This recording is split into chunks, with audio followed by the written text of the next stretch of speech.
Aquilo que nós ouvimos muitas vezes é um diagnóstico que está quase nos antípodas do diagnóstico que nos era feito há 5 anos atrás. De repente parece que tudo aquilo que se fez está a ser novamente posto em dúvida. Não tem grande problema, não há grande problema, e é até meritório que a sociedade portuguesa e todos os seus agentes discutam permanentemente aquilo que é a evolução. E a evolução foi muito mais rápida do que aquilo que provavelmente se imaginava. Há 2 ou 3 semanas atrás estava a ouvir um programa de rádio e ouvi o Hélder Pacheco, um dos grandes historiadores do Porto, a dizer, bom, o que está a acontecer no Porto era alguma coisa que eu achava que ia demorar 3 ou 4 ou 5 décadas a ser feito e agora está a ser feito. E, portanto, de repente há uma mudança e nós temos que saber viver com a mudança, porque as cidades são locais, são territórios de conflito. As cidades foram sempre territórios de conflito. Nas cidades houve sempre zonas da cidade que prosperaram e outras que decaíram. E houve sempre, relativamente a territórios novos, grandes apetências, grandes ciúmes, grandes vontades, porque as cidades têm isso mesmo. Sendo espaços, principalmente uma cidade como o Porto, toda ela praticamente urbanizada, é normal que haja enormes pressões. E é normal que territórios que antes estavam abandonados, subitamente sejam muito procurados e sejam alvo de grande apetência, e isso naturalmente cria um conjunto de efeitos no mercado, e efeitos na sociedade e efeitos na economia. Aquilo que se espera dos poderes públicos é que prevejam o futuro, é que criem modelos de regulação e depois que deixem que o mercado funcione. O mercado para ser regulado acima de tudo pela concorrência. E aquilo que são as fragilidades das franjas e das margens do mercado, aí sim nós devemos intervir. Se o mercado neste momento está demasiadamente aquecido, o que é que nós devemos tentar proporcionar? Absolutamente uma coisa: aumentar a oferta. Eu não conheço nenhuma outra forma de resolver o problema do excesso de procura. Não conheço.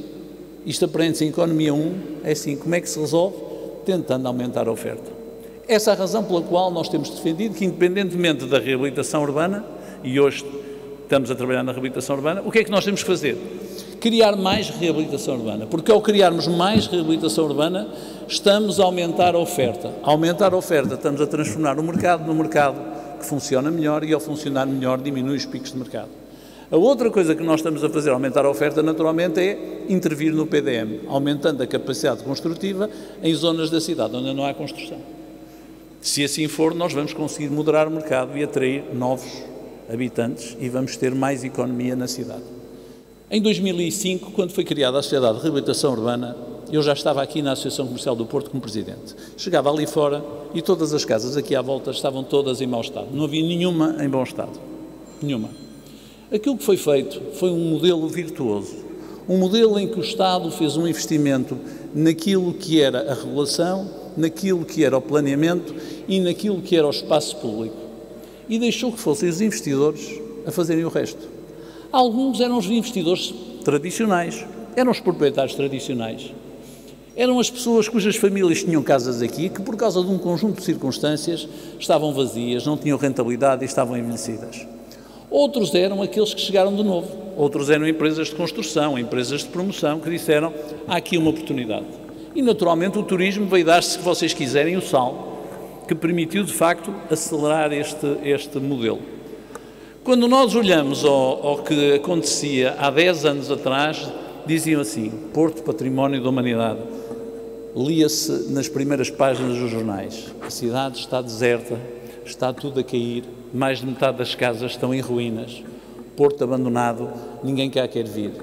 Quando eu cheguei a presidente da Sociedade de Reabilitação Urbana, tivemos um modelo do Morro da Sé em que começamos a propor às pessoas que as pessoas procurassem novo alojamento, e nós proporcionávamos alojamento temporário ou permanente. E estávamos nós convencidos que a maior parte das pessoas na altura diziam assim, nós vamos durante algum tempo para um bairro social, mas queremos voltar.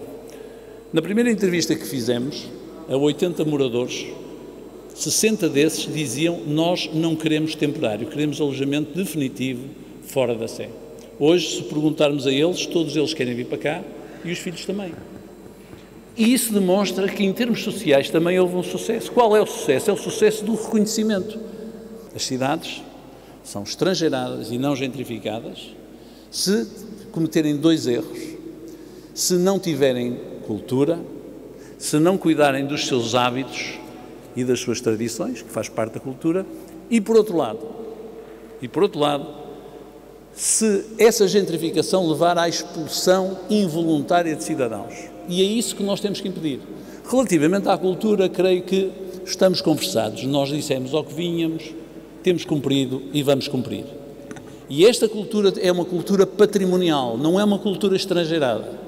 Através do plano diretor municipal, em que o vereador do urbanismo está a trabalhar, com os senhores empreendedores que vão acreditar que nós vamos ter uma política para a habitação a preços controlados, que vamos conseguir que o Porto não fique guetizado entre 2 extremos, porque há esse risco sempre.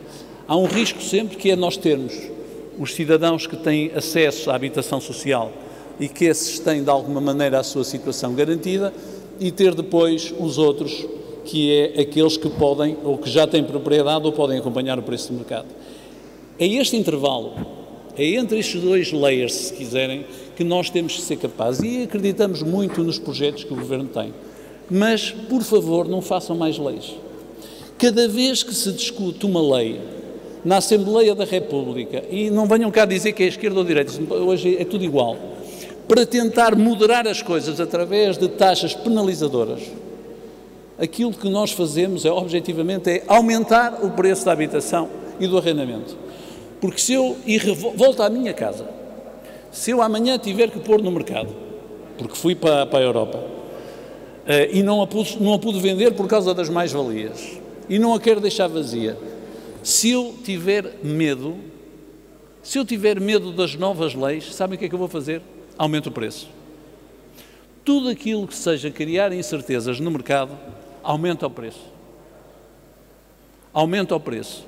Não é a especulação imobiliária só que aumenta o preço. Aquilo que aumenta o preço é a introdução de incerteza no mercado que nós pretendemos mais perfeito. Há 10 anos atrás nós queixávamos que havia não sei quantas centenas de milhares de casas no país que estavam abandonadas, que estavam em muito mau estado. Hoje a visão é completamente diferente. Hoje aquilo que nós verificamos é que se criou uma cadeia de crescimento. E a cadeia de crescimento da reabilitação urbana envolve uma economia muito interessante, porque ela vai muito para além do mercado imobiliário, como sabem. Houve uma nova leva, se quiserem, de arquitetos, de engenheiros, de especialistas, de materiais de construção.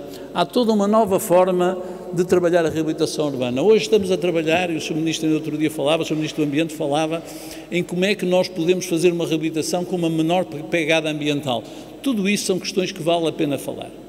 O trabalho de reabilitação que tem sido feito no Centro Histórico do Porto é um excelente exemplo de como uma estratégia de regeneração urbana bem conduzida pode ter um impacto direto significativo, não apenas na atividade económica local, mas também na perspectiva da formatação da cidade como um espaço de cultura, de vivência e identidades próprias.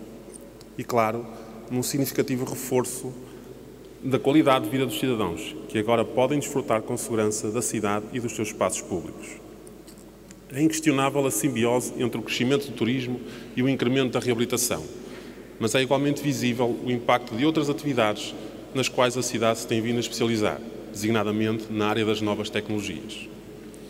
Esta dinâmica de reabilitação reflete-se no investimento que induz no tecido empresarial, sobretudo na fileira da construção e da arquitetura, que até há bem pouco tempo estavam em notória crise. A Semana da Reabilitação do Porto, Urbana do Porto, é uma iniciativa que continua a refletir a relevância que o mercado da reabilitação urbana tem para Portugal.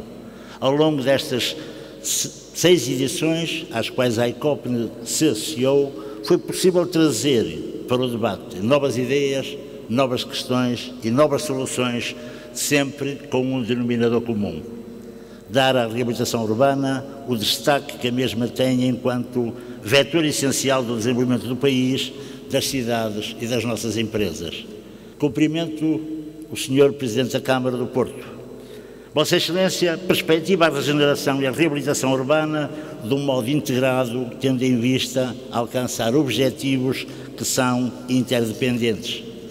qualidade de vida, empreendedorismo, inovação, participação cívica, boa gestão do espaço público, eficiência tecnológica, ambiental e mobilidade são aspectos sempre presentes na concepção e desenvolvimento de uma cidade que se quer viva na sua cultura, nas suas gentes e, em especial, na competitividade, como é o caso do Porto.